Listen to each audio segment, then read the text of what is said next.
We have breaking news. Let's get right to it. Past 24 hours, we've seen 34 new cases of COVID-19 here in Utah. Following breaking news out of Utah, a magnitude 5.7 earthquake hitting just after 7 a.m. local time, about 10 miles west of Salt Lake City. We need 100 to 150,000 tests a day. What is going on in the world? It's Dre Rawka, Isolation20 Podcast, episode number 90. I believe it's 90. You know, once you start to do this thing for so long, you lose track of it. Why? Because I don't ever write no notes. I mean, I got notes, but I don't ever write down like, yo, this is number whatever. Plus, I don't do these as consistent as Unrestricted or as consistent as my other content. But regardless, it has been a while, but we are here. I am Dre Rawka. If you don't know me, I am a podcaster. I am a radio show host. I am a father of 3. I'm a husband of 1. I am a friend. I am a son. I am an uncle. I am a cousin. I'm a colleague, and I try to be a great friend. Yeah, I catch you up a little bit on who I am. If you are a returning guest, thank you so much for returning. It has been a while since me and you have sat down, have got our beverage of choice. Today we are drinking on a Reign Total Body Fuel White Gummy Bear. 0 sugar, 10 calories for the can, so not too bad. I am happy to be with you today. It's been a while, and we have a lot to catch up on. And I'm excited to be here. I'm just excited to record. I'm excited to get my thoughts out. I'm excited that you decided to click play today. Now, number one question, if you don't follow any of my other content, like the Figure 4 podcast, what? We started a whole wrestling podcast? What? Yes, we did. It's called the Figure 4 podcast. And where have I been? I've been hurt. I've been down. I've been out. A little bit of depression in there, a little bit of anxiety. But let's start from the beginning. About 3 to 4 weeks ago, I had 2 podcasts scheduled. I had a radio interview scheduled. I had family stuff scheduled. And I go to do all this stuff, right? I go to get all this stuff recorded. A lot of content to record. I wake up, I take my shower, I brush my teeth, I do all the normal stuff, and I go to leave. I put my backpack on, and I go to leave. I go to leave out of my door, and my bag went out. It said, nope, Dre, put your bag down and crawl your ass to bed. And that's exactly what I did. It hurt so bad. And I didn't do nothing strenuous. I didn't do nothing crazy. I wasn't lifting weights.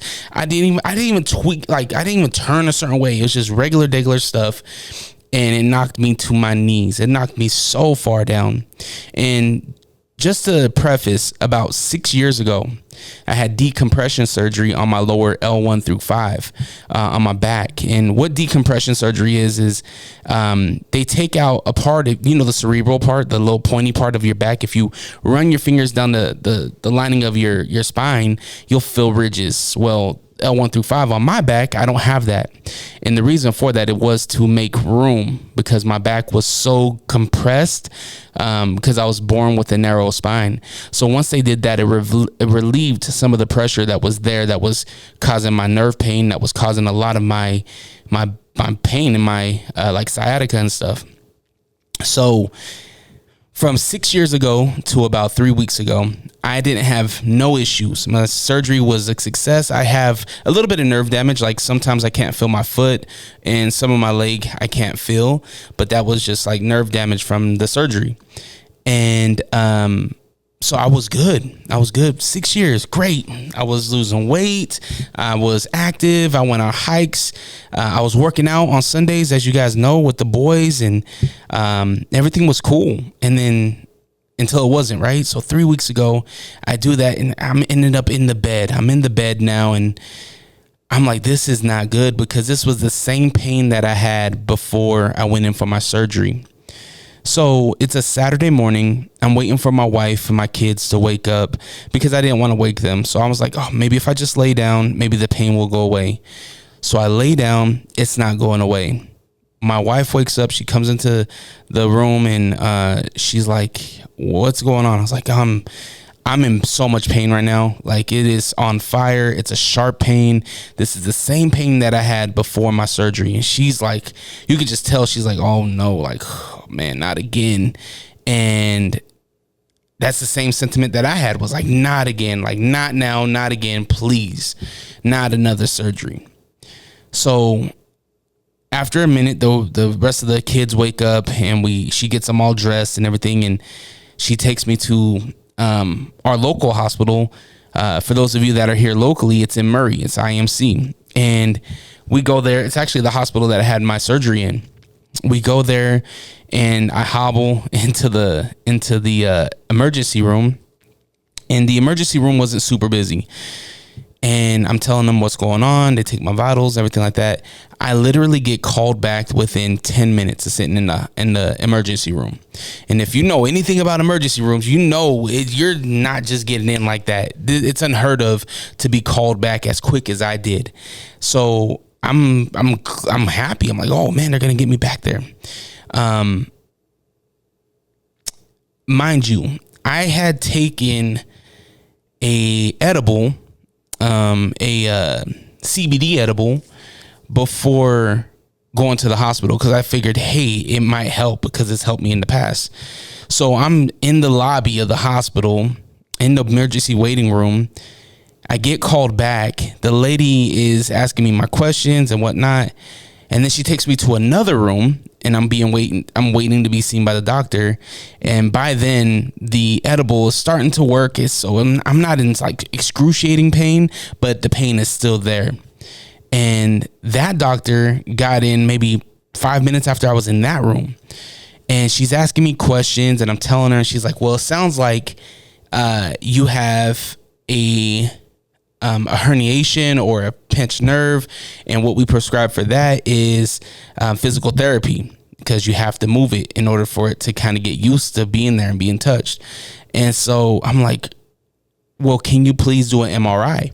Because all my life I've had this pain and I never get it. I got it looked at with like an X-ray and some other imaging, but they never found anything until they did an MRI.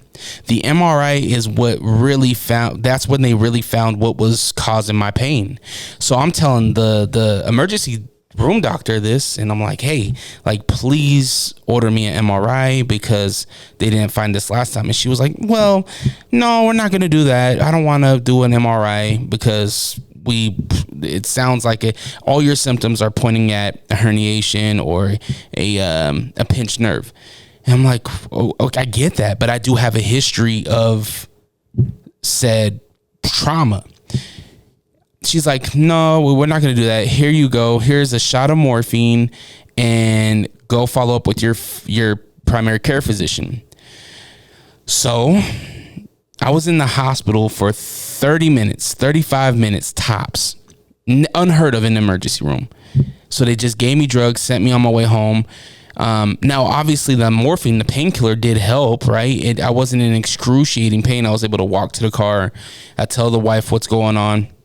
And so she takes me back home, and I go straight to bed. I lay down.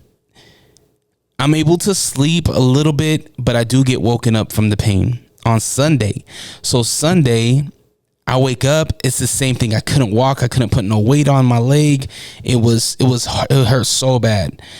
So we go to a Riverton hospital, same hospital, but different location. And I'm like, let's go there because they're always just they're just better, right? In my opinion. And get back in the emergency pretty quick. And I tell the emergency room doctor, same thing. So I went to the emergency room twice, back to back, different days. And they do order MRI. And in that MRI, the imaging came back, said that I had 2 herniated discs in my back. And if you think about a herniated disc, if you're not familiar with herniations, it's when the jelly part of your spine pokes out. So what I like to say is it's like a jelly donut. You know, if you have a jelly donut and you squish it, some of the jelly comes out. Well, that's exactly what happened to my spine, except the jelly part touched a nerve in my back, which makes my whole, like, not my whole leg, but makes the sciatica, which is kind of like the glute area, hurt really, really bad.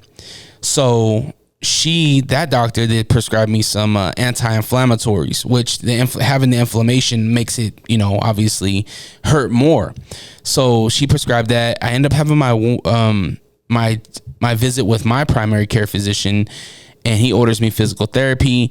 Now, I've been through this before. Having these pains, I started physical therapy right away. I didn't need the doctor to tell me that. So I'm stretching. I'm trying to do as much flossing and of my joints as possible. I end up going to physical therapy. Had a really great physical therapist. Hey, clap it up one time for my physical therapist. He was great. And I start to get better, and I'm starting to get better and better.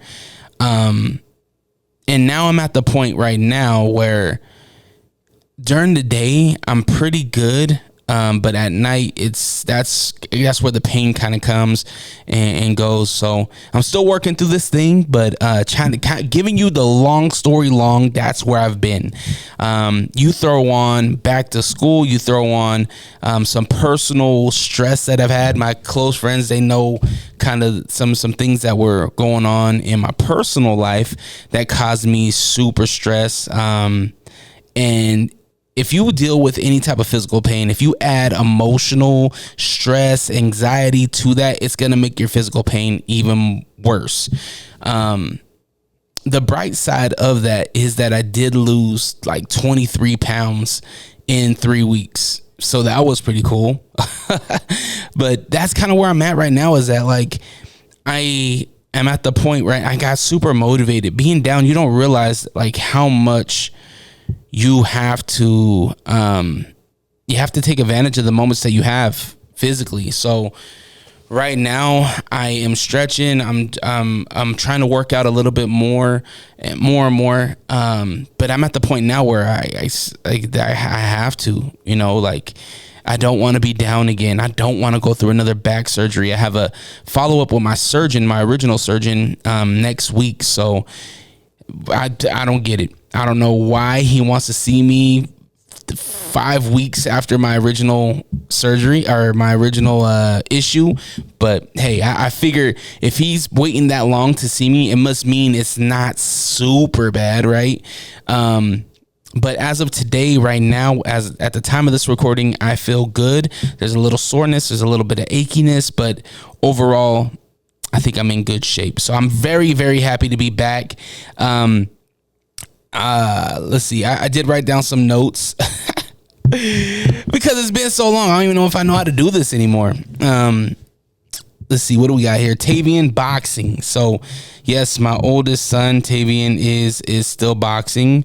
Actually, this is my son calling right now. Let's see if he, what he wants. Hello? Hello? Hey, you're on the podcast. What do you want? Oh. Hello? Hello? Can you hear me? Yeah. You're on the podcast. What do you want? I was just telling you that you called me. You were just telling me that I called you?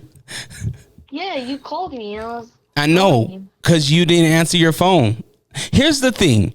Kids will get phones. They cry about getting a phone, and then they never answer it. Why don't you ever answer your phone? It's because I was on the phone with Mom. Oh, okay. All right, son. Well, are you okay? Everything good? Yeah. Okay. It's funny. You called me and I was just talking about you. So I'm going to finish my podcast and I want you to go brush your teeth. Okay. I already did. All right. Love you. I'll see you when I get home. Okay. All right. Bye. All right. So that's my son, Tavian. He is my 10-year-old. He is about to go into the 6th grade. We'll talk about that here in a moment. But he is still boxing. We missed a whole month of boxing because I've been down and out. But he is looking so good. This last week was his first week back, and he looked good. He looked solid. There was some cardio stuff, right? Because he hasn't been running. Usually he does like a mile a day, but I haven't been able to take him to the gym or anything like that. And I don't know about you, but as a parent in 2024, I don't know how I feel about sending my son downstairs alone to a gym. It's just I don't feel super comfortable about it just yet. But he ended up sparring. He ended up getting his jump rope. He looks good. He has he has his rhythm with his jump roping, and his hands still look good. He sparred yesterday, and his footwork is looking a lot better. He's looking a lot better. He did a really good job sparring yesterday, and he was excited about it. He was excited to go back. I know some kids are probably like, oh, good, I was out. But he actually wanted to go back, and he really wanted to continue his training as a boxer. So, and especially because we just came off of Fierce Fighting Championship 33. So he got to see some of his favorite fighters in Kent Mafaleo and Zeke Latu fight in the cage. So now I think it's like, for me, I equate it to in the 90s and the 80s, and in the 90s, I would watch action movies like Wesley Snipes and Jean-Claude Van Damme and Steven Seagal. And when you see these guys do these moves, you get like inspired. You get like, oh, I can do that, you know? So I think it's kind of the same thing when he sees his friends in these MMA fighters fight. I feel like he's now like, oh, like I'm going to try to do what he did, you know? So he did it yesterday in sparring, and he looked phenomenal. He looked really good. I'm really impressed with him. I'm really happy about where he's at in his boxing training, and I can't tell him enough how much Dad is proud of him. My dad growing up, my dad would tell me that he was proud of me, but it's in the moment you don't really realize it, right? And my dad, I don't think my dad, from what I remember, he didn't really say it too much. I know he was proud of me. I know he told me he loved me, and he always showed me like love and affection, but I feel like I drowned my son in it. Like, I'm always telling my son how much I'm proud of him and how much I see his effort, right? It might not even be like he won or he performed better, the best he's ever performed, but it's the effort. You know, it's him showing up. It's him going to the class 15, 30 minutes earlier, jump roping, shadow boxing, right? Like, these are the things that I pick up on, where we might get to the gym. Class starts at 5. We might get to the gym at 3:40, 3:30. 4:30, 4:40, and he'll be like, "All right, Dad, I'll be parked," right? And I'm texting the wife, "Yo, we made it." And he's like, "All right, Dad, I'll see you in the gym." And then I walk in, and he's jump roping. He's making sure all his equipment's good. He's hitting bags that he likes. He's hitting the heavy bag. He's in the ring, shadow boxing. And these are the things. This is the effort that I'm talking about. I'm like, son, like, this is the thing that I love. I'd love to see you take initiative and not be told, hey, go jump rope, hey, get your gloves, hey, these things. Like, you're doing it, you're on your own. And that's what I'm super proud of. I'm proud that my son has found an activity that he doesn't have to be told to do it, right? And he's only getting better. He's only getting better at it. And it's just really cool to see. This week, my friends, you guys know them from the Lake Talk 801 podcast, Fonzie and G Daddy Funk, they trained. They came up with the bright idea, hey, let's train for a week, and at the end of the week, let's spar. And they did it. And I told them, I said, hey, let's capture this moment.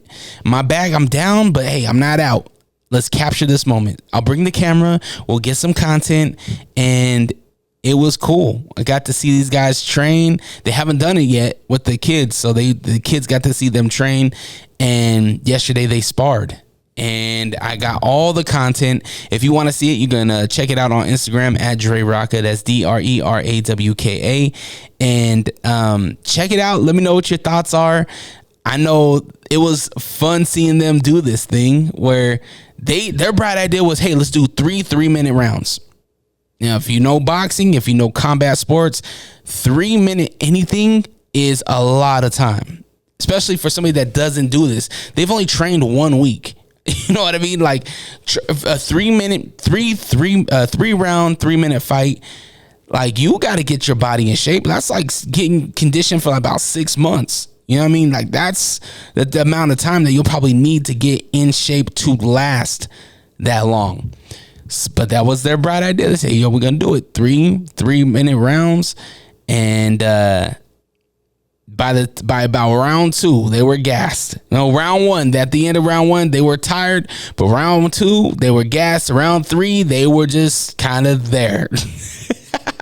Which is cool. Fonzie comes out, and Fonzie's just all over the place. His footwork's going. He's like going. I'm like, Fonzie, slow down, man. Slow down. You need to conserve your energy. And Memo, G Daddy Funk, he looked good, man. He conserved his energy, partly because he had to, because his brother was just going at him. But it was cool to see those two get at it. And funny enough, they never fought like as kids. They fought one time. My kids, they fight every day. My middle child, Amari, and the baby, Anaya, man, they go at it daily. It's like a battle royale. It's a Royal Rumble. It is a hardcore match every day. I don't know what kind of match I'm seeing. When they pull out the toys and they start hitting each other with toys, it's a hardcore match. When I see one getting a headlock, it's a submission match, right? When I see one jumping off the arm of the couch onto the other, I'm like, oh man, this is a ladders match. Like, it's every day. It's something new at the Rawka household. But it's really cool to see that they love each other enough to deal with each other, right? They hang out. And that makes me even more happy, because it's like, if my daughter, right? She fights with her brother who's bigger, way bigger than her, but she still handles herself. So it's like, if she does find herself in the position where she does have to fight or protect herself, she's getting training every day from her brother and from dad, because I'll always wrestle with my kids. But yeah, it's really cool. I can't wait for them. I think Anaya, we're gonna do gymnastics with her, because she's very much flexible, and I don't know. I think she'll enjoy gymnastics, but I also want to get the kids into either boxing, wrestling, or some type of jiu-jitsu, combat sport. So that's gonna be coming in their little lives here soon. Shout out to Fonzie and Memo as well for letting me catch some content. We are back to school. It is about to go down. Back to school is already here, and I got 2 kids that are going to be going to school. I have Tavian, my 10-year-old, again going to 6th grade. I remember 6th grade, and 6th grade to me was terrifying. Why was it terrifying? Because it was middle school. It's the introduction to middle school. It's the big kids. It's a different world. Elementary, I feel like you're very much coddled in a way. You're meeting your friends. You have childhood neighborhood friends that are in elementary. Now at middle school, you're getting kids from different sections of the neighborhood that you don't really talk to, but now you're about to, right? And man, for me, this was the introduction to drugs. This was the introduction to sex. This was the introduction to gangs. This is the introduction to peer pressure, sports, like competitive sports. This middle school is the introduction to everything. And it's nuts, right? Because it's a balance where it's like you have to teach your kid real life stuff, right? What to look for. This is the blend between street smarts and book smarts. I guess that's the way to sum it up. Middle school is the blend between the two. And it's terrifying. Now as a parent, it's terrifying. As a kid, it's like, it's intimidating, but you don't really think too much about it. But now as a parent, I'm like, I have to tell my son about the signs of situations that are about to occur, right? And a lot of the stuff he has to figure out too. He has to know when people are playing, when people are not playing, who to play with, who not to play with, who to stick around, who to stay away from. If there's a friend that is doing the wrong thing, you can try to influence them to go the right way, or you might have to have a tough conversation and tell that friend you can't be friends no more. You know, these are all things that are going to happen in this next 3-year career in middle school. And the intro to that is next week. Yeah, I think his mom would be even more nervous if she didn't have our youngest son, Amari, about to go to kindergarten. She is terrified about this kid going to kindergarten. Me, I'm like, yeah, we already did it with one. He's going to be fine. The school is very safe. I have no concerns. But her concerns are valid. Amari is speech delayed, which means that Amari, he can talk. He knows vocabulary, but he sometimes he won't use his words, right? He knows when to use his words, but for some reason he just doesn't, right? So we have speech therapy that he's going to be going to, and that's kind of the reason why she's nervous about him going to school, is because she's not there to hold him, right? She's not there to know what he wants. You know, there's certain things that he'll say, and we know what it is. We know what he wants. We know, but a new person, a stranger won't. His teacher's going to have to learn him, right? The class is going to learn him. So she's nervous about that, but I'm not. I'm excited for him because Amari needs other kids. Amari needs that interaction other than his sister and brother, other than dad and mom and grandpa and grandma, right? And he's about to get that. And that is exciting for me.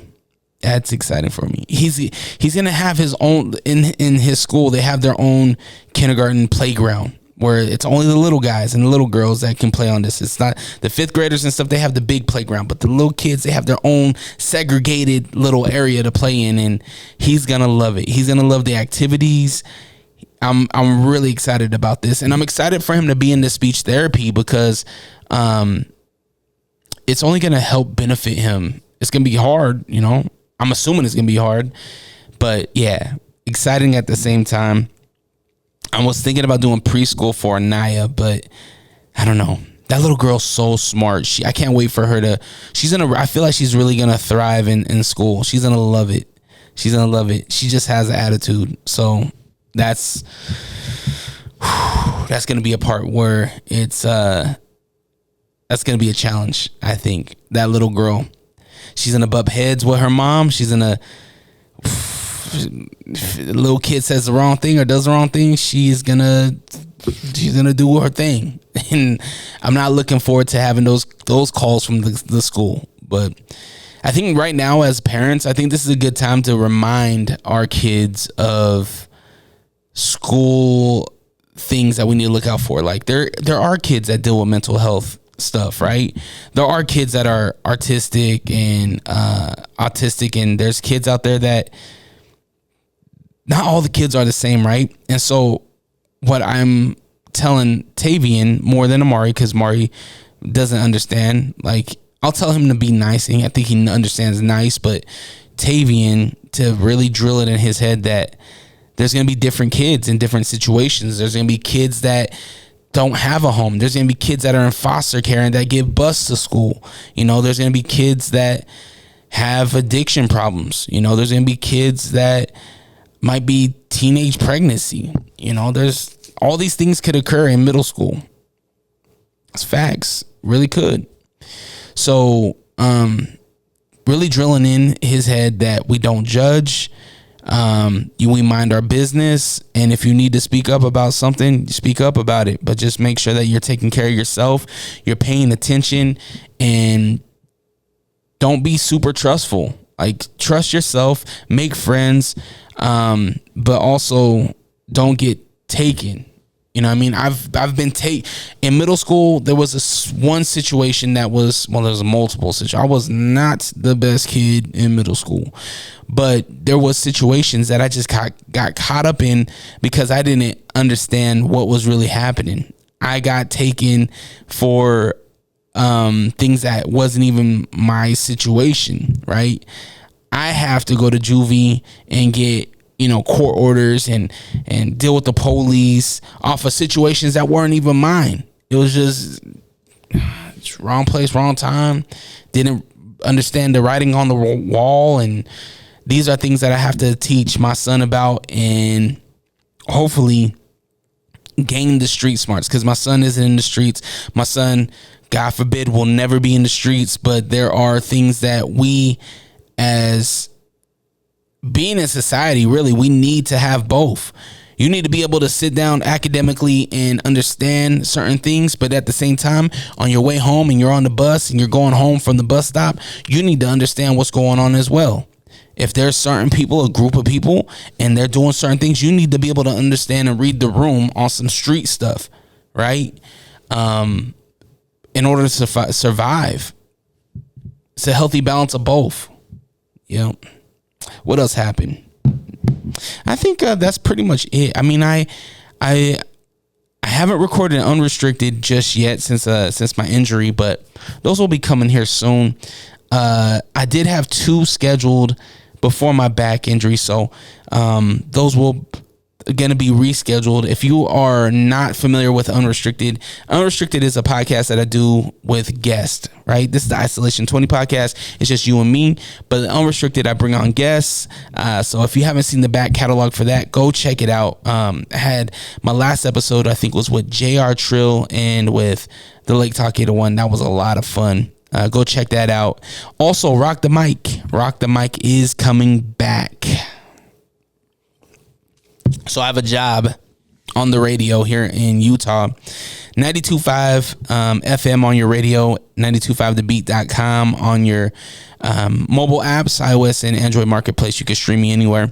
3 to 7 Monday through Friday, 11 to 3 on Saturdays. So every Tuesday. And it's been a while since I've done this, and partly it's because I got super busy, and I'm the only one that produces that whole show. So I do this segment called Rock the Mic, where I sit down with Utah local musicians, hip hop, R&B, pop, singers, rappers, everything in between. I invite them up. I interview them, get to know them a little bit better, and then we play their single at the end of the show. I have proudly, and I wear this badge really proudly, I've put on the most locals on this radio station ever. And it's just facts. It's just proven. You can go check out the back catalog. And that's one thing about radio, especially Utah radio, is that there's a lot of trust issues with radio. For whatever reason, there's been a lot of different ownerships, different managements, and there's always been trust issues. Now, me being a Utah native, I have seen both sides. I've always had a foot in with the radio station because a lot of my friends have worked there. A lot of the people in the industry that have worked there have been friends of mine, close friends of mine.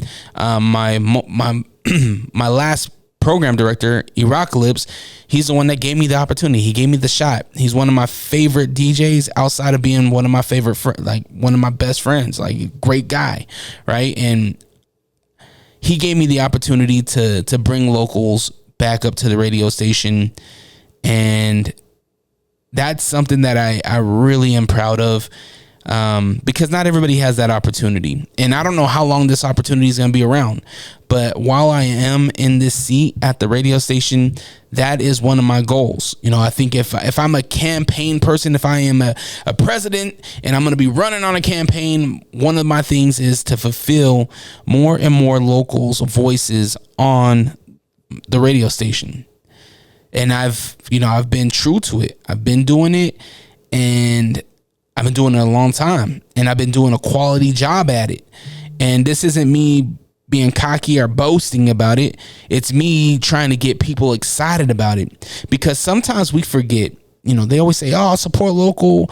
We need more people on the radio station." Well, we have a whole bunch of people that have. Sometimes I'll just play a local song. Like, I'll play Roses on the Moon. I've played Kid the Dog. I've played Zach Ivy. I've played a plethora, Zazilla. I played a plethora of locals, and I just throw them in. I just throw them in my show. Yo, here's new music from blah, blah, blah, local. And I don't even tell them until I get that IM or DM on Instagram, or I get the tag on Instagram. Yo, they're playing my joint. So I think that's what should be done. I don't think I need to give you heads up. Yo, I'm gonna be playing your song at 4:00 today. Tune in. Nah, like, yo, if you're listening at the right time, you catch it at the right time. But for Rock the Mic, every Tuesday, 9 p.m., I bring a local on, interview them, play their song. So we're going to be getting back into the swing of things with that. So if you are a And if you are a artist in Utah and you really you're taking your craft seriously, I don't want to do this isn't a bucket list thing. I want the people that truly are investing in themselves.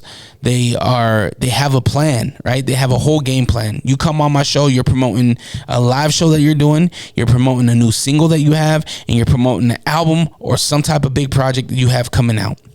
I don't want the person that's just like, yo, I've always wanted to be on the radio and we're playing a song that you did 2 years ago. Nope, not with it. Go do the work.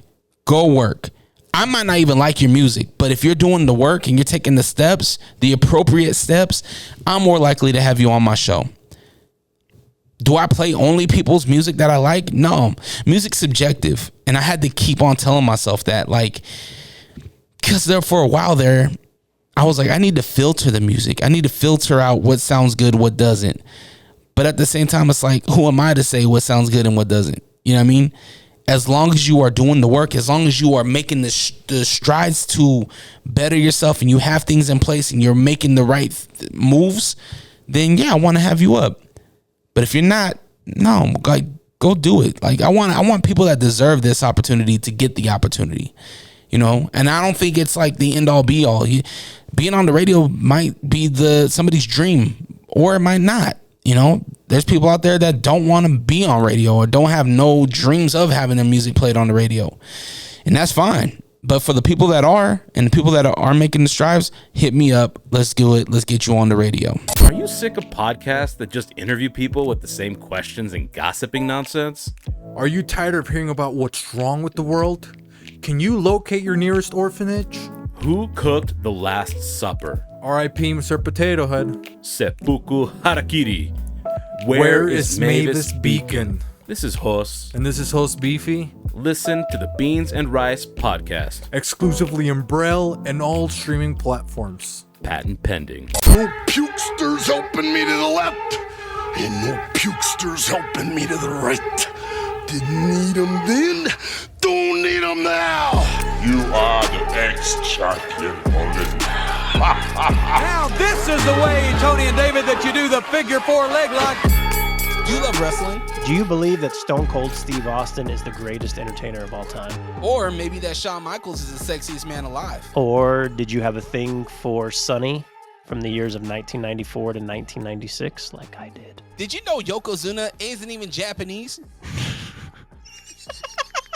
If you could count the number of dimples on Rikishi's ass, this podcast is for you. Follow us, the Figure 4 Podcast on Instagram, at Figure4 Podcast. And check us out on YouTube. Do it. Tell your punk ass friends about us. Yeah. And now the movie review segment you didn't ask for. It's down in front. So while I was down and out with the herniated disc, I had time on my hands and I jumped into a series that has been out for a while now. It's called Fallout. I didn't know this was a video game. And what this is, I watched it on Prime, but I think it might have been on Stars or something like that. But Fallout is a show. It's a series, and it's a pretty damn good series. I had a lot of fun watching this. A little slow at the beginning because you have to figure out what's going on. So a quick premise of the show is there was a nuclear fallout around the world, and people died. Some people had bunkers, and they had multiple bunkers that connected, and it was almost like United Nations but underground, because you can go to different like groups, different areas.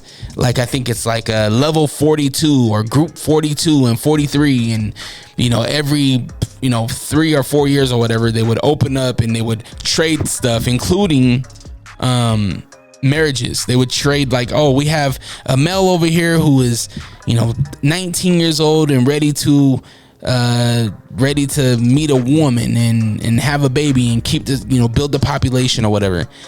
And it gets to the point where there's obviously bad people as well, and it got to the point where they had an invasion, and some of the groups, they invaded, and one of the father ended up getting kidnapped, and one of the girls, she went to go find her dad, and she's the first time above on land and above earth, and she has to go find her father. And on the journey of finding her father, she runs into other groups of people on some like Mad Max into the world stuff, and she has to defend herself. This is a girl that doesn't know the outside world. She doesn't know anything but from in this bunker, so she has no idea like about life, I guess you would say.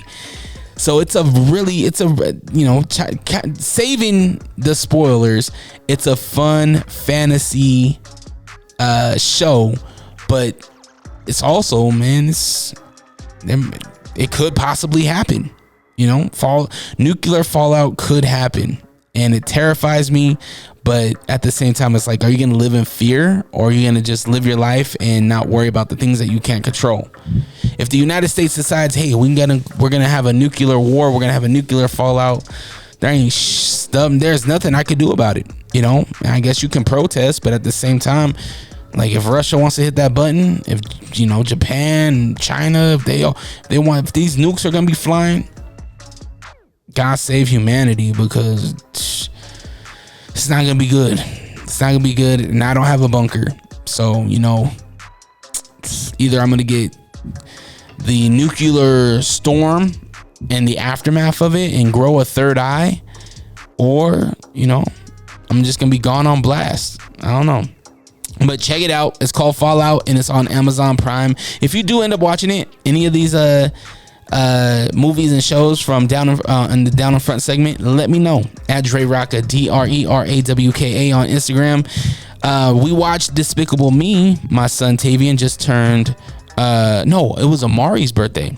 Amari had just turned 6, and we watched Despicable Me 4. Now, I love the Despicable Me Minions franchise. I love, my favorite one is the one with Scarlet Overkill. I think that was my favorite Despicable Me. Great soundtracks. Pharrell Williams is always working on the music. It's just overall solid. So we go and see Despicable Me 4. So I'm hyped. Yo, Minions, Gru, it's lit. So I thought. Movie was trash. That movie was not good. Not good at all. What wasn't good about it? One, I feel like the story was whack. Gru had to go into witness protection. What?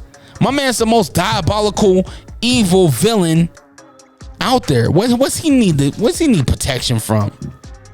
No. Why? Because there's somebody else, another villain out there that has strong powers? Nah. He got Scarlet Overkill. I mean, he got his wife, right? Like, he's solid, and he's a new dad. Like, what's Gru hiding from? Now he has the minions. Nah. Figure out a different potion or something. Get the super minions. They had this dude in witness protection. The story was not good. It was just garbage. So I fell asleep on it. I ain't gonna lie. There was a couple points where it got a little bit too boring for me, so I knocked out. And I get the little nudge from my kids. And I'm like, yo, what's up? Dad, you sleeping? Nah, man. Just resting my eyes a little bit.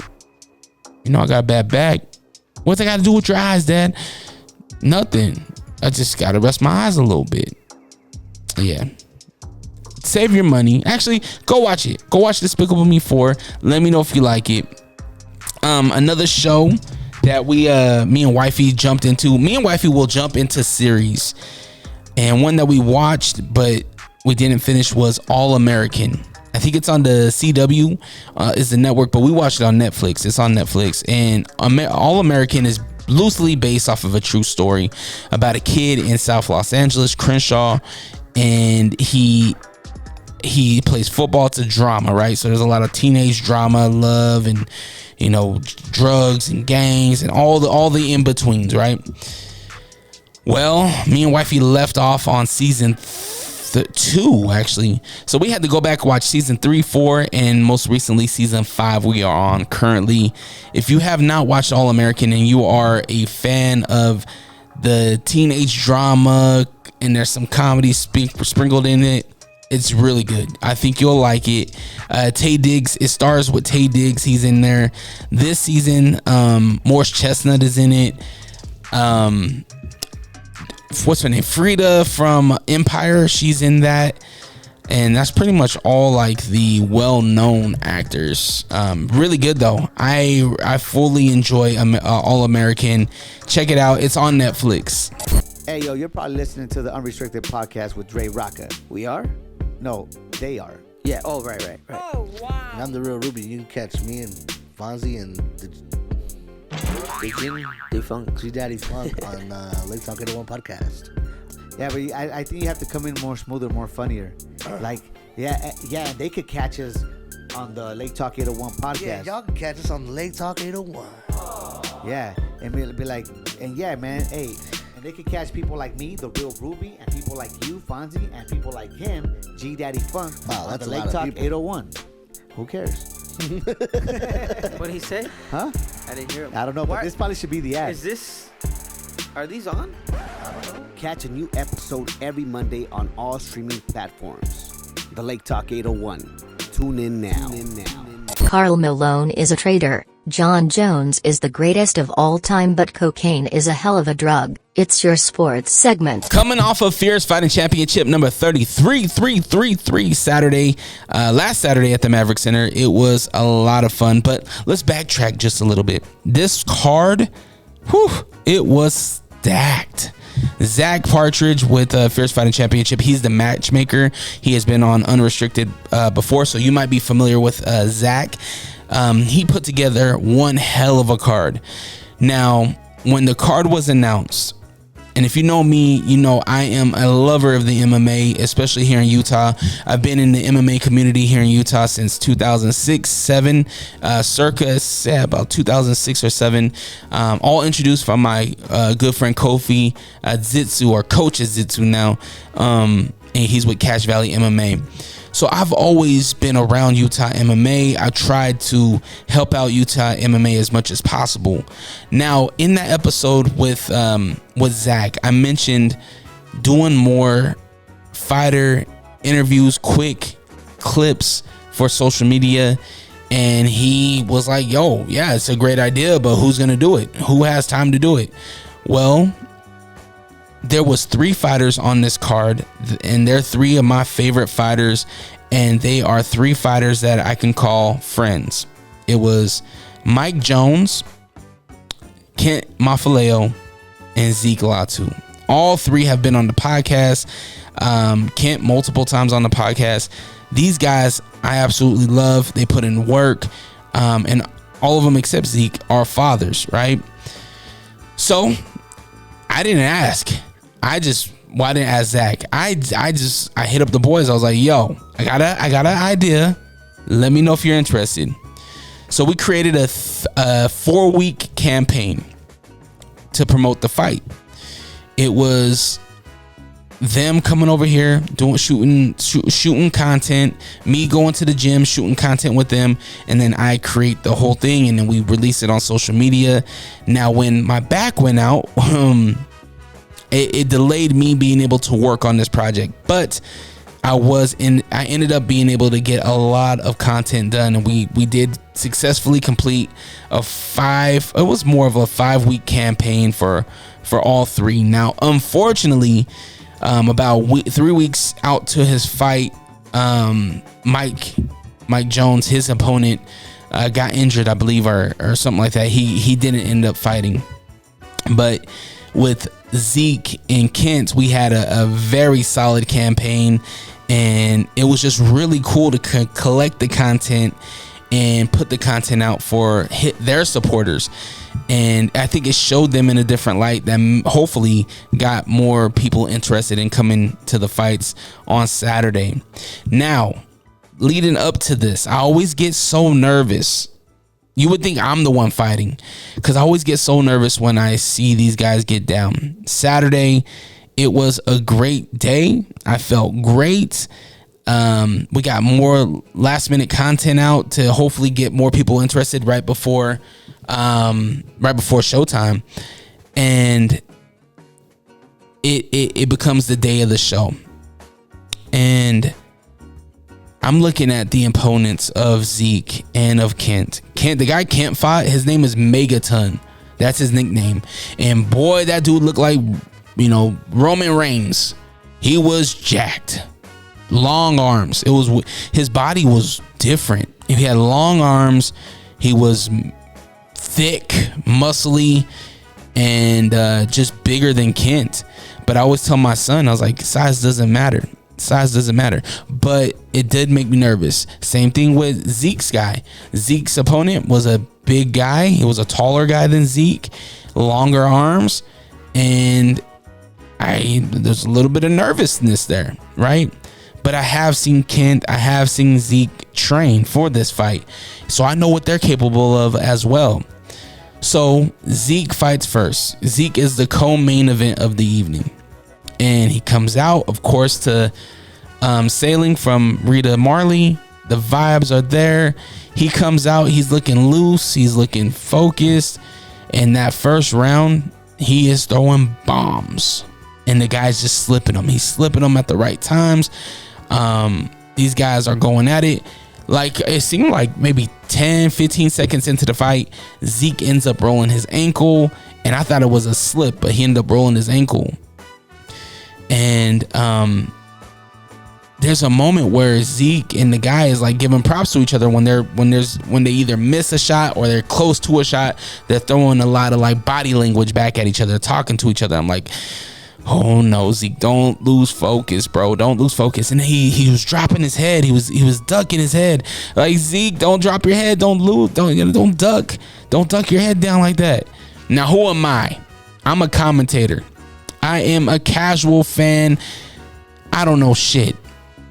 But I mean, they were saying all the same. The fighters were saying all the same thing when I rewatched the pay-per-view. So I think I'll know a little bit.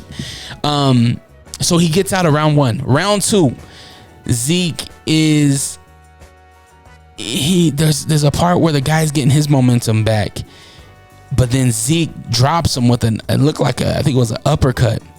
Zeke ends up dropping him, and the ref, from my angle, the ref goes over Zeke, and it looks like he was about to start the fight. So I turn up the music all loud.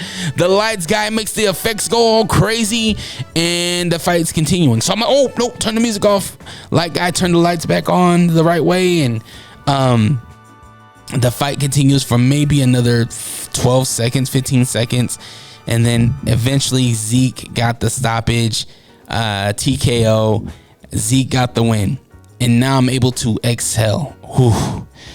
Okay, we got the win. He's good. But we have the main event. Kent now is fighting.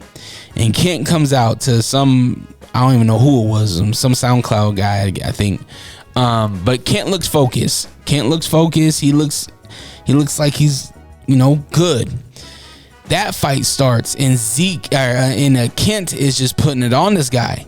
Kent is throwing bomb after bomb and teeing this dude up. Throw some kicks, and you could tell it hurt his I think it was his calf or something. And Kent's just looking good. He's in a flow state, and the guy is getting hit hard, but he's not going down. This dude got a chin. It's crazy. And then he popped Kent with a couple punches. But then ultimately, I believe it was the second round, Kent ends up dropping the guy against the cage. And Kent threw some elbows that looked so gnarly. And if you know Kent, he's all the elbows. That's his bread and butter. But yeah, at the end of the day, both of the homies got their win.